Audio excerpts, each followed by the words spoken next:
What's up, guys? Welcome to another edition of Before the Whistle, presented by BRK Insurance Group. If your business is looking for the best in employee benefits, commercial property and casualty insurance, or retirement and 401k plan services, there's no one better suited to meet your challenges and build a plan centered around your needs than BRK Insurance Group.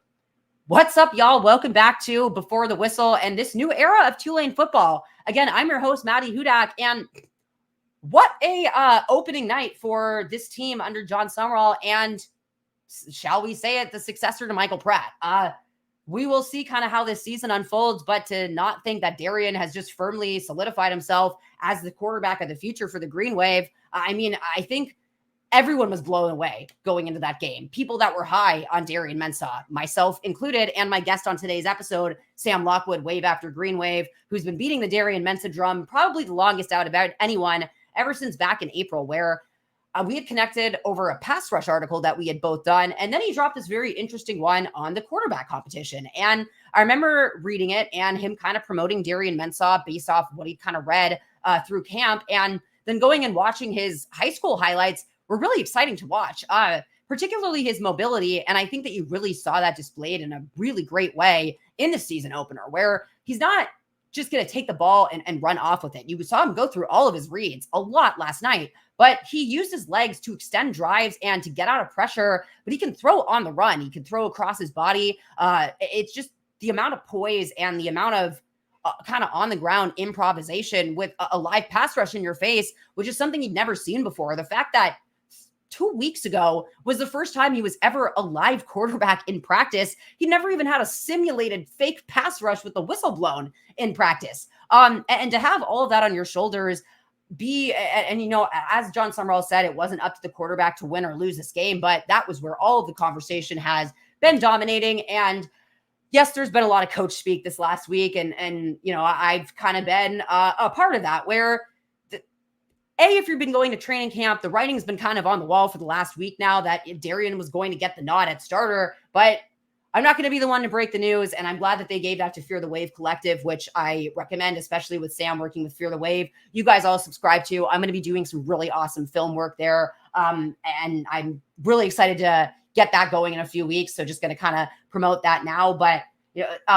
they were the ones that broke this quarterback news, and it was kind of expected for everyone. But Darian's performance, that just blew everyone away. And I really want to talk about it with one of his number one fans, Sam Lockwood, Wave After Wave. All right, I am joined by Wave After Wave blogger Sam Lockwood, who now works with Fear the Wave Collective, doing some great stuff over there, and a fellow believer in the kind of dark horse in the quarterback competition back in April that is very much no longer a dark horse. I pulled up your article from April 13th about the quarterback competition, and we went on and did a podcast on here about Darian Mensah back then, but I'm just going to let you take it from here on what you saw back then and how it's kind of come to now.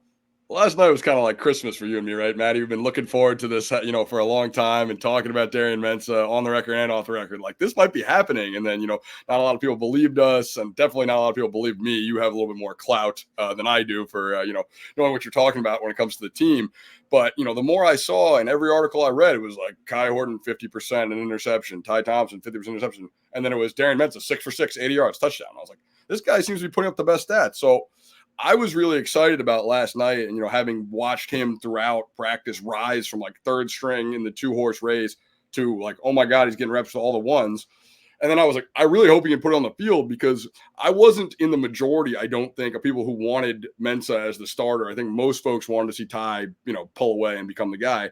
So last night I was like, I really hope he proves that he's earned it. It's clear he's done it in practice, but will he be able to show the fan base that he really does deserve it? Because people, they just like star ratings and they don't care what the coaches are saying. So I'm watching, and I wrote an article about this this morning. When he got his first passing attempt, it's 3rd and long, and I'm like, wow, this is a big chance for him to make a good throw. And boy, did he ever. I mean, that throw to Mario Williams over the defenders was phenomenal, and better than I, even as the biggest Darian Mensah staying around, could have imagined. And from there, I was like, dude, this kid's not scared. He is poised. He's ready to go.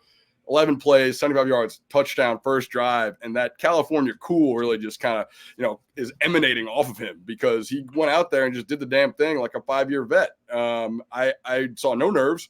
I didn't see any bad passes. He had 2 incompletions last night, one of which was in the breadbasket for Dante Fleming. Phenomenal debut. Can't say enough.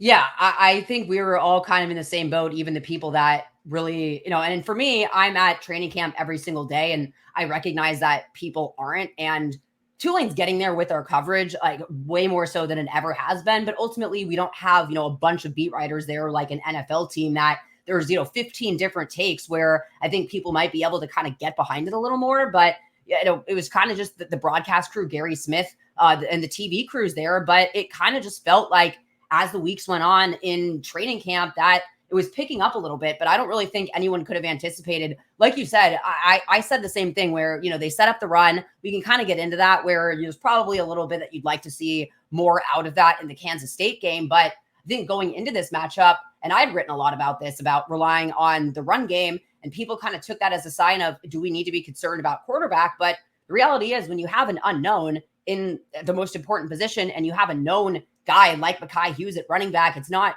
really a knock on any of the quarterbacks to expect that, but really to have Tulane's passing game be the star of the night, I think was really the surprise for everyone. But that third down, it wasn't just that third down. We kind of talked about this in our little pregame chat, if you will, but there was 3 third downs in that game. And what I liked about it is they were all in different situations and to different position groups. Yeah, 100%. I think seeing us convert 3rd and long is really inspiring as an offense. Usually when you go out like 3rd and 8, it's like, all right, we got to pass, and everybody knows it's coming. How is this redshirt freshman going to do when they're sitting back in dime or nickel and they're putting a lot of defensive backs here, or they're throwing pressure at him, whatever the coverage might be. And he was so poised. The throw to Alex Bauman on the 16-yard line, I think it was the end of the second quarter, was just awesome. He went through his progressions, didn't have anybody. He stayed calm. Usually you're going to want to run or some guy's going to get off schedule. Scanning, looks, steps up in the pocket and finds Bauman at the sideline. And then Maddy walks in for a touchdown the next play. That was just a top quality quarterback. I'm calm. I know what the offense is. I know what I'm doing. And I know where my reads are. And I'll find the open man. And I felt so at ease watching Darian out there. And it was something that I didn't even expect beyond my wildest dreams of him. And then talk about, the running game leading us. Like, yeah, we ran for like 250 yards. It was by committee totally. Shoddy had a great game. Trey Cornish had a couple of good carries. Down the depth chart. Duda Barnes got in the end zone. It was all of the, cylinders firing, and our offense was getting help from, all kinds of positions in the running back room, receiver room, and the tight end room. So I was really happy with the depth of our offense.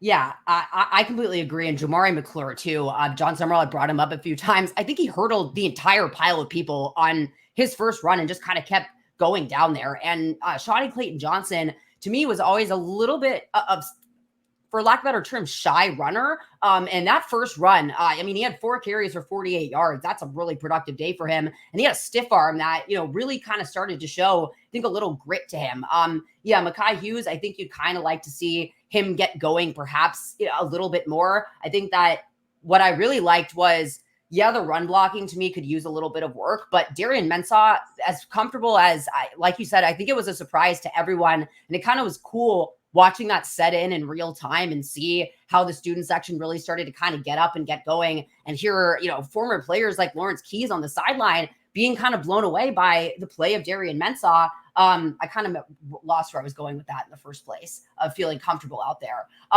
What you really feel comfortable about is the fact that Darian Mensah had a really clean pocket to operate in. And I think that does a lot for him. But what I found kind of to be his most sneaky trait that I think's really going to come in handy when you see some more credible pass rushes was he's probably a better thrower on the run than Michael Pratt even was. To talk about mobility, he's not necessarily, and he looked almost reluctant to run at times last night, including the field conditions being like pretty wet at the point where he tried to take off. But I really I don't want to compare him to Caleb Williams because that's a crazy comparison, but the way that he just extended his ability in the pocket against Tulane in the Cotton Bowl, I saw a lot of that in Mensah.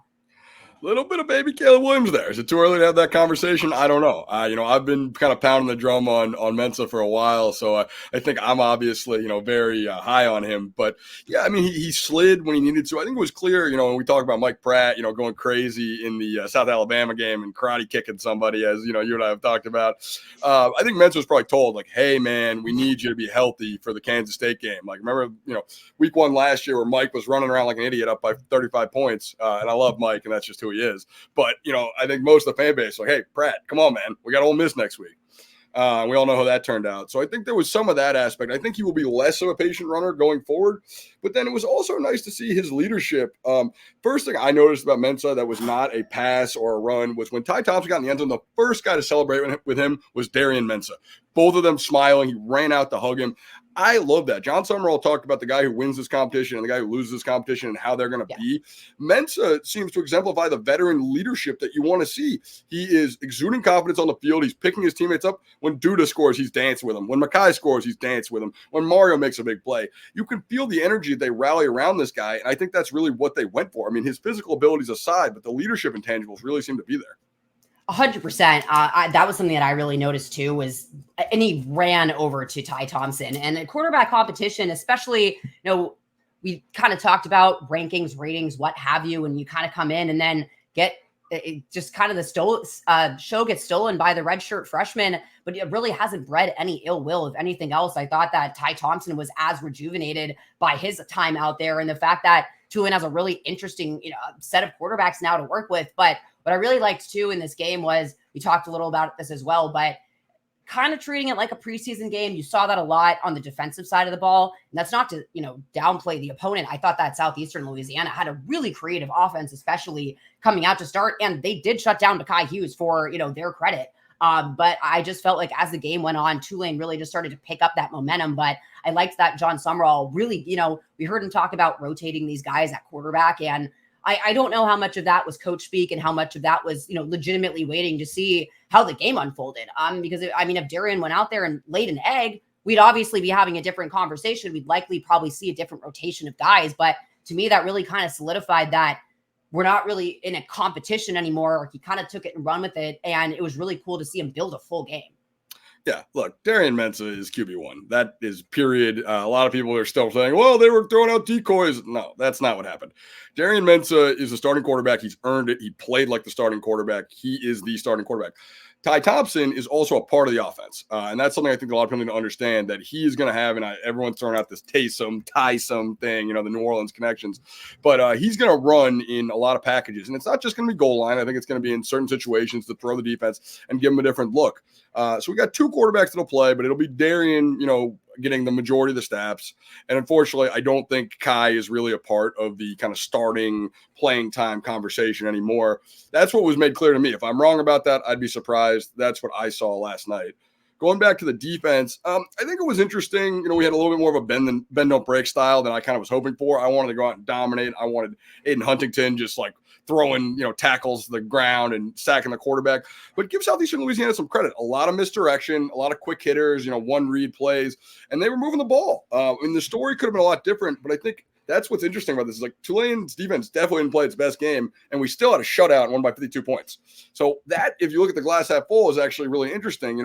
We need a missed field goal, an interception in the end zone, and a fumble in the red zone. But all those were nice plays by the defense. I mean, Cam Hamilton punching that out and Sam Howard flying in to scoop it up. That had me, juiced up right away. And then the Rayshon Pleasant play. I mean, we're going to be seeing that all season. That's a highlight for highlights. But as I wrote about earlier, as awesome as the run back was, Tyler Grubbs' block says everything you need to know about Tyler Grubbs. Tyler Grubbs sprinting full speed from, he comes into the frame and he runs past, and Rayshon Pleasant is flying, by the way, and just nails a tackle or a guard from Southeastern Louisiana who's like 300 pounds and springs him for, the 100-yard touchdown return. That's what I want to see in my leader, and it really made me smile seeing Tyler Grubbs make a play like that. Yeah, I think the defense's identity got really interesting because you kind of watched it grow in real time. And something I really found interesting on the sidelines, I think back to South Alabama last year, where you bring up a good point where there were breakdowns in coverage, but they still ended up with 0 points on the board. Whereas again, we could talk about opponent differential here, but could also talk about the veteran experience of Tulane secondary and the consistency that they had all playing with each other over the last 2 seasons. Whereas they still had to kind of get it together in that first opener, and they were getting burned a little bit. Whereas, we have 2 different cornerbacks out there. They were rotating quite a bit at safety, which I really liked because I think you got to see really good play from some young guys.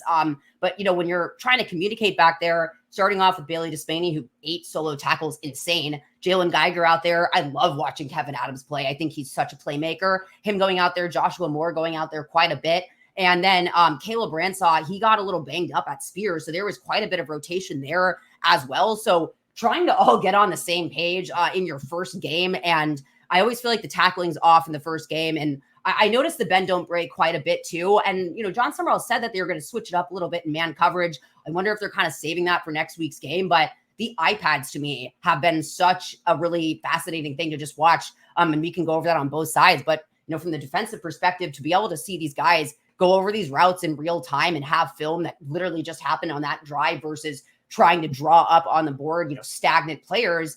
I really feel like you saw that happen in real time. But what I really liked on the offensive side, to go back to that as well, was Michael Pratt, since Will Hall didn't really have a guy on the sideline for him. John McMenamin, the wide receivers coach, kind of was that guy on the field for him, but we've had the offensive coordinator in the booth over the last couple of years. And I just remember Michael a lot of the time kind of being off by himself in a way with the headset on. And he was a big enough leader to be able to do that. But to have Joe Craddock down there on the sideline and see him sitting down with Darian Mensah on the bench and to immediately be able to go over the plays that he just had, I think the technology is really going to do a lot for this team. But it was really fascinating to see how much that helped both sides.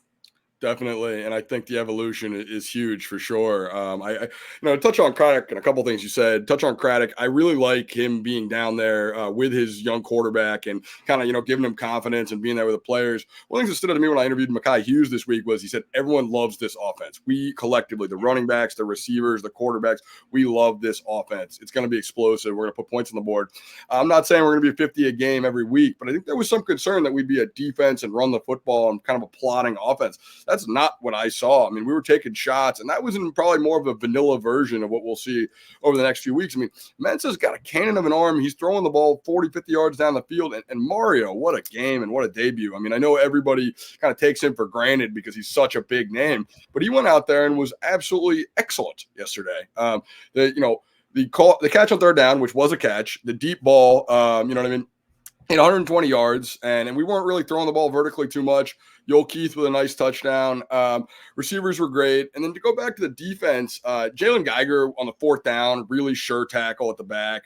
And then Bailey Despaney was great. I think he's kind of an unsung hero of that defense. He was a starter last year. He's a really just solid safety. Big size, good speed, and can make tackles in the box and on the back end. And just, making sure that no big plays got ahead of us. I think the Southeastern Louisiana had a lot of underneath stuff, a lot of small chunks, but I think their longest gain on a play was probably, maybe they had one that was over 20 yards, but I really don't think they had a lot of chunk plays. And that's a tribute to the safeties. And whether or not that's, the coaching staff, the iPads, or, any of the above, I really do feel like they put on a pretty complete performance. And that's where you get on the scoreboard, even with room to improve. Absolutely. And to the thing about the iPads too, there were players just taking them out themselves and sitting there. So really self-directed learning. I feel like that really shows in the secondary. But yeah, that was just all in all, I mean, really exciting to watch that all unfold in real time. I know we keep switching back on both sides of the ball, but you brought up Mario Williams, and we were trying to find in real time what his career high was. Pretty sure that it was against Tulane when he was with Oklahoma, followed by against Tulane when he was with USC. So that was really special. But just immediately to see him get involved, I mean, you want to get your playmakers out there in space. And the point about arm strength, I'd seen that, there wasn't that much arm strength with Darian Mensah. Maybe I just don't understand what people are trying to say when they talk about that, because I don't really see any form of issue with his arm strength. It's not like he's laboring these throws. I think that his mechanics and his release are already miles ahead of what Michael Pratt was when he was here. And I mean, you think about Pratt, he was 4 years into playing football by the time he became the starting quarterback, and also had to kind of get rid of his baseball windup in a way. But there's just a level of completeness with Darian that, it's just, again, it really is blowing me away for a redshirt freshman. But I also kind of liked how sicko they got in the end zone. There was one point where we were in 23 personnel with Ty Thompson, where you had Duda Barnes out there with Mekhi Hughes, and then you had Anthony Miller, Alex Bauman, and Reggie Brown out there. A lot of the time for Tulane on offense last year, they bring in that extra O lineman, but it would just kind of be, here's Valda Mekhi, and just kind of keep battering ram out there. I mean, that was chaotic. And I mean, to have Ty be the one to keep it, it's something we've seen them do a lot in camp, but I just feel like the red zone creativity with Coach Craddock and how, it's kind of unlocked with, I don't want to call him Taysom Hill, like you said, because I think we're going to see his role really evolve over these next couple of weeks. And it was just cool to see that even though this was a preseason-ish kind of game where you were trying people out and you didn't have that many answers, we didn't really see like a vanilla offense. They definitely went for it. And I wouldn't say showed all of their cards, but I thought it was, a lot of moxie for an opening game when you have these opponents coming up, which shows to me that Tulane's not scared of the moment. Yeah, I think that's a really good summation of what went on there. I mean, I think, the creativity, for example, running a reverse to Mario Williams, for example, that's not vanilla offense, getting a carry to one of your receivers. What you're talking about in the 32 personnel or 23 personnel in the goal line, it was, really interesting to see Ty come in there and be part of that kind of Swiss Army knife Taysom Hill package. We're going to get sick of saying it, I know it. But, I think his ability to grow and have an evolution and contribute to his team is actually really exciting. You and I talked about how, it's actually kind of a really fun role for him where he gets to be a hero a lot of the time, coming in and scoring touchdowns. I think of soccer players, like strikers don't usually, make the play happen, but they get to score the goal. And that part, everyone knows, like, this guy scores goals. And even though the midfielders or the left back, whoever it was, made the play develop, getting to put it in is very exciting. And that's a good role for Ty. It's a good role for Taysom and something I'm looking forward to. If he has a rushing touchdown every, game of the year, which a lot of expectations, who can say that this wasn't, a great pickup? You know what I mean? I think that thinking about what he is not necessarily, just as a quarterback. He's a weapon. He's an athlete on the team. He's fast. He's strong. He's big.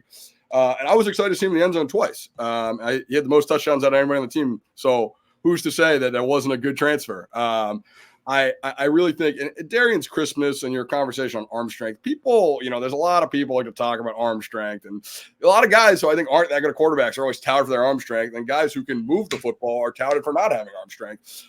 It's not as quantifiable as these. Like, throwing the ball 100 yards doesn't do everything you need to. Throwing the ball in a bucket 40 yards away over the correct shoulder for Dante Fleming with touch on it, with the right amount of zip to get on there when he has a step ahead of him, is very challenging. And I read a comment on Twitter that if he was holding a bucket, it would actually drop into it. And that was a good way to explain that in the bucket term, because that hit him right between the numbers right when he looked up. And it's unfortunate that Dante didn't catch it. I really hope that he gets another chance and he catches a long ball against Kansas State or Oklahoma. But yeah, Darian had a crispness about him that was well behind his years, and that's really all there is to it.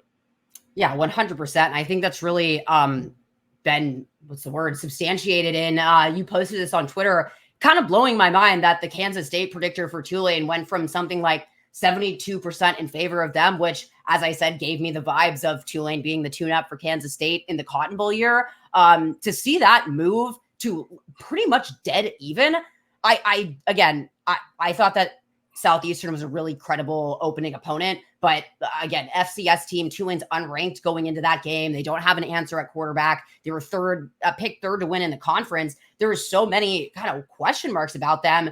And usually the ESPN computer is kind of the last to get with the program. Yep. So to see that on the eve of last night, that to me, that really says a lot. And I think that Kansas State and Oklahoma probably sizing up Tulane a lot differently than they were before last night's game. And I think that's why, you go for it. And we talked about, running up the score. It wasn't so much running up the score as much it was we were seeing them play out Darian Mensah quarterback. We saw what Ty Thompson was doing. You had an interception return for a touchdown. And we have a new field goal kicker who kicks with, he's lefty. So that kind of end field goal was really more for this team than anything else. But that dominant to have that really change the computers, that was just insane to me.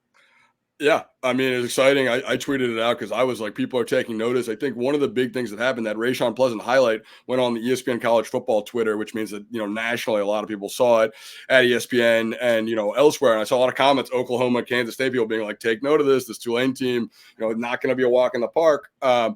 to that end, I think that I'm really curious to see what Vegas comes up with for that game. I think that I always trust in, what the lines are, just because I think they have the best models in the world for understanding, how close these teams are. I have been telling my friends internally that I think it's going to be Kansas State -3.5. We're at home. I think before last night, people might have said that, 7 or 8 point favorites for Kansas State. They're ranked. We're not. I think that's going to be a very tight spread coming into the game. We're healthy, other than Caleb Ransaw, who you mentioned. I don't think we got too banged up. Darian, I think, overperformed anybody's expectation, including my very lofty ones and perhaps your very lofty ones. Maybe not Craddock or Sumrall's expectations, who knows? But he really didn't put a foot out of place, and it's almost hard to, wonder how the debut could have gone better. If he had played all 4 quarters, I think his stat line would have looked like 300 yards and 3 or 4 touchdowns. He only threw 12 passes and should have been 11 completions for 3 touchdowns, and 1 drop there, and then, kind of 1 bad penalty on a good 3rd down. And that was it. That was really it. So I was really just thrilled with the offense. I can't, be more excited about what I saw there. Defense, I trust will get better. I think the defense will be the strength of this team. I think calling a little bit vanilla on defense is harder to try and not show off anything. Offense, easier to move the ball with, limited scheme. Defense, I think to, layer in some things next week. I hope to see some more pass rush. That was my Benton gripe. And then I want to talk special teams. While we're gushing about the offense, we gave up way too many yards on kickoff returns, muffed punt. You know what I mean? It's just, these things can't happen. The penalty on the first drive after the 3 and out, like Sumrall is way angrier about it than I am. I know that true football coaches care about special teams a ton. If your defense gets off the field, they have to stay off the field. You can't muff punts. You can't turn the ball over after you've turned the ball over on the offensive side of the ball. Those things just can't happen. They lose you football games. So I'm really hoping we can clean that up. There's a lot to like, but then also, it's a 50-point win with still things to improve upon, which is kind of perfect for a head coach. You can still ride his players and say, hey, we need to work on these things and still feel good. Confidence is high for everybody. Yeah, you kind of took the words out of my mouth, especially with the pass rush. I'll get to that. But just, the special teams, just thinking back to, we talking about, the tune-up game against Kansas State that Tulane ended up winning. They go into Southern Miss with, a little pep in their step and had just a literal nightmare of a night on special teams. They had a blocked punt, a blocked field goal, and a missed field goal. Yes, they didn't have Valentino Ambrosio, and he was injured. Christian Estar was out there, but it's easily 6 points left off the board in a 3-point loss. And when we're talking about the spread against Kansas State, which I love that we just blew the spread out of the water for once, and I think that'll definitely affect things. But you're very right. Now, if it ends up kind of being that 3-point swing one way or the other, that could easily be special teams kind of making the difference there. So that's something that you really want to see get a little cleaner. But just as much as I think the tackling woes happened a little bit on defense, that's going to happen a little bit on special teams. But you got to have just sticky hands with those punts. So, if that ends up being Dante Fleming gets his confidence there, then that's going to be really awesome. But if not, get his confidence there as a receiver. I've seen Bryce Bohannon doing a lot of work in the tunnels at Yeoman Stadium with one of those machines. So he's always been a steady Eddie to me. He's been there since the 2 and 10 year. So they have some options there. And Shawnee Clayton Johnson, I think we really have yet to see what he can do on special teams. I almost wonder if they're saving him for the Kansas State game. What I also hope they're saving for the Kansas State game is, as you mentioned, a little bit of better of an answer on the pass rush.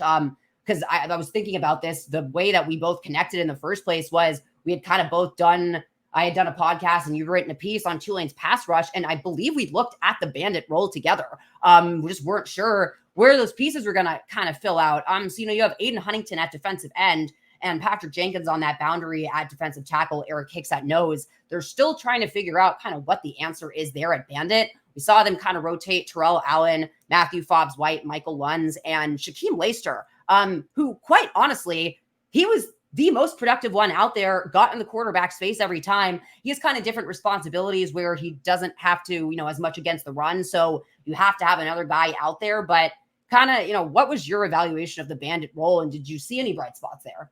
It's funny you mention it. When you watch a game as just a fan, you're probably not paying attention up by 50 to one position group. I was dialed in on the bandit role, while we were winning.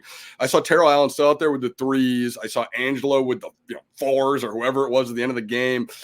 Clearly that position is not, sold or finished. I think Terrell Allen has a lot of upside, but, he was not getting home that much there. We applied some pressure, but couldn't get there. I think their, game plan was a lot of quick hitters and a lot of this weird motion in the backfield, which makes it hard for pass rushers to stay in their kind of gap assignments. But at the same time, I thought coming into the season, a big, question mark for us was going to be pass rush with Devin Deal and, Darius Hodges leaving, who was going to fill that role. And we brought in 2 transfers that I'm really excited about. People who watched our, film study of those 2. Those guys can both play, but they didn't make any, standout plays last night. That's no knock on either Terrell Allen, Matthew Fobbs-White, or Aiden Huntington. It just wasn't there. And unfortunately, you're going to have to go back and watch the film and the all-22 to understand pressures and, what they're doing. But from the, naked eye, from just first watch live game, there wasn't a ton of like, oh my God, the quarterback's under a ton of pressure from the bandit or the defensive end role. I'll go back and look at it, but I was watching it hopeful that I'd say, hey, those are, to my friends who I was watching it with, that's Aiden Huntington. I interviewed him, or that's Terrell Allen. I was talking to him too. They didn't flash as much as I'd hope, but I don't know if that's cause for concern. It's just, it didn't happen in the first game. Yeah, it's going to be something that I think is going to really be a point of watch this week in practice. And it's going to be a key in that Kansas State matchup, just because you look back at the Ole Miss game last year for Tulane, that was 100% the trenches. What was interesting though was, even though Devin Deal and Darius Hodges, they played the way they did, they didn't have that much production at that bandit role, but it really opened up those kind of one-on-one opportunities for the rest of those guys. So I just wonder if we're going to see some more blitzing next week. I think the linebackers are just, they are ball hawks, and they almost operate as kind of like a second line, really, more than anything else. So I think that they're going to really be key in that matchup. But all in all things considered, for the defense being the strength, there's still only a few returning players. Like Eric Hicks, Patrick Jenkins, Tyler Grubbs, and Bailey Despaney. That's it that we're out there on the field as returning starters. So that's pretty much all 3 levels of that defense. That I'm less worried about. But I think special teams, that's kind of be where my focus is on this week, and just cleaning up things a little bit. But all in all, I think someone tweeted out that this was the first opening head coach win for Tulane in something like 25 years. And to have it be the way that it was, where you weren't even, there was not only a point where you were never even worried, but I was never even worried that they weren't going to get a shutout at the end. So as much as we talked about the defense, just they became so much more dominant as the game really went on. And I think you started to see them kind of see it for themselves. And once you kind of see it as a unit, I just feel like the identity of this team immediately formed in one game, and it was fascinating. It's nice to be greedy, isn't it, Maddie? You know what I mean? It's nice to be a fan that can be like, all right, well, we're up 35-0, but I'd like to see some more. I want the defense to play better. It was funny, kind of the post-game scuttle in my group chat was like, well, the defense was a little bit like, I was like, they had a shutout. When was the last time we did that? And it was Alcorn State in 2022. I think it was the same score. Yeah, 52-0 also a week before Kansas State. Fun fact. You know what I mean? It's sometimes things are stranger than fiction, but a lot of shadows of this 2022 team there. The last 52-0 win, the last time we won by 50, the last shutout, all that was there. So I think it's funny that people, and I think people don't want to kind of jump, get too far over their skis and be like, we're playing an FCS school, but that was a very dominant, we're better than you. It should show on the scoreboard, and still we have things to work on. That's the team we're transitioning into. It's a team that wins by 50 points and walks off the field as well. We could have played a lot better. But still absolute dominance. And last year, we didn't do that at all. We played some teams that were bad and won by like a touchdown. So it's nice to win the games you're supposed to. And it's nice to feel like they could work on some things, try some things out, rotate a bunch of different bandits and other guys in, because the game was well in hand. Sometimes you'll play these FCS schools. Colorado was playing North Dakota State last night, and everybody else was watching that, except for, you, me, and the hundreds that follow us on Twitter. And they had their hands full until the last minute. These FCS schools can play. And North Dakota State is better than Southeastern Louisiana. But you have to understand, it's not just a walk in the park, and it's not like a freebie. You still have to go out there and play. So to win 52-0 speaks to the fact that we are a very solid, complete team that can beat most opponents with ease, and we'll be ready for these top-tier opponents that are coming the next 2 weeks. Go!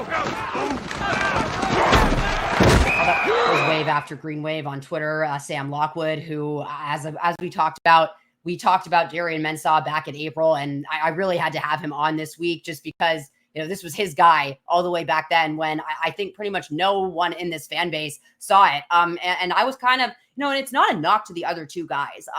Again, quarterback competitions, I really hope this is my last one covering as a football person, but at the same time, it just kind of is life. And that's what happens when you have to replace a guy like Michael Pratt. And Ty Thompson, there was all of this kind of attention paid to his rankings and his ratings. And I almost wonder if that does damage to players at a certain extent, where their lofty expectations are so high based on something that, they accomplished way back when in high school. And they're trying to kind of form their own different identity as a college quarterback with that all kind of hanging over their heads. I know there's worse things to be hanging over your head than being a 5-star rating out of high school, but I think just the expectation was there for him to immediately come out of the park, connect with everyone, and just kind of be lights out. And maybe that bar was just a little too high for anyone under there. But Darian, he had a year under Michael Pratt, and I just don't think that that can be discounted. Yes, so did Kai Horton over the last couple of seasons, but it just really seems like Darian took that and really took that opportunity to see what a great leader is, emulate him as much as possible. And we've heard things about Mike really going out of his way to mentor him. And you could really see all of that poise and all of that leadership ability. And as Sam pointed out, the fact that the first guy to run over to Ty Thompson after his touchdown was Darian Mensah, that is such a Michael Pratt coded type of thing. But it's also just Darian Mensah really coming into his own as a quarterback. And I think the Michael Pratt comparison is a great one, but they're similar and different as quarterbacks. I think that Darian Mensah, his ceiling as a passer, well, we saw in his opening game. And there's so much context here where when Michael Pratt started, he was thrown in as a true freshman when he wasn't poised to start the season. So the offense wasn't really designed around him. And that was kind of Tulane of the past, if you will, where thanks to those last couple of years led by Michael Pratt, we're having a totally different conversation. And he's throwing to guys like Mario Williams and Keith Brown that, we're just not talking about a few years back. But to have that level of poise and just completeness to him, it was really just incredible. And for it to blow myself and Sam away, where we've really kind of been really excited about Darian Mensah for a long time now, I think just really says it all about the fact that Tulane is in really good hands with him under center. They also have a really fascinating option in Ty Thompson, who I thought that his confidence wasn't always there in camp. And I think that at times he was trying to win the job rather than just kind of settle in and play at quarterback. And I just think back to, him continuing or him saying back in March for signing day that he really wanted to repair his relationship with football after the last couple of seasons. And without speculating, I just think when you go from being the guy as you are in high school to kind of getting lost in the shuffle, and I don't know what happened over at Oregon, but when I hear those things, sometimes there's a little work to be done, with their mentals. And that's not a bad thing. That's just life. We all leave bad environments or just need a fresh start somewhere else. That doesn't always necessarily happen instantaneously. But I thought that for the last couple of weeks, almost ever since Darian Mensah has kind of run away with this competition, Ty Thompson's almost relaxed back there. And you can see his personality coming out in a way that I really wasn't seeing from him from, April to fall camp. And last night, I just thought that you really saw him feel it out there, as he should. He's such a great option for Tulane, but to have Darian Mensah come out of nowhere on the heels of Michael Pratt and it not be a game where, he only threw 10 completions and only had 12 attempts, but every single one of those, it wasn't just a check down or a throwaway pass. They were all on target. He was taking shots over the middle of the field, which there's a lot of quarterbacks in the NFL who won't do that. The fact that he's willing to throw over the linebackers, over the safety coverage, he's able to read things at a level that redshirt freshmen just shouldn't.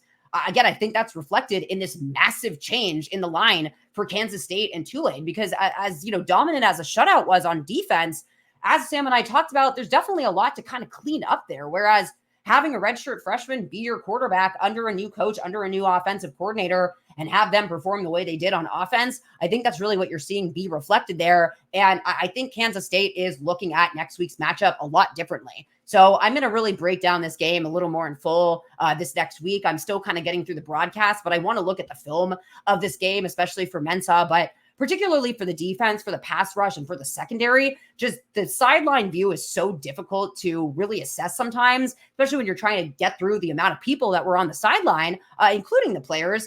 And just having that kind of weird sideways angle, and then the broadcast view really does not do that any justice. But I just kind of wanted to hear, how the game was called, the student section, and everything like that. So that's going to be a really fun project for me this weekend, is diving into some film. 52-0. I really can't say more about that. And with all that, y'all, I'll see you next week.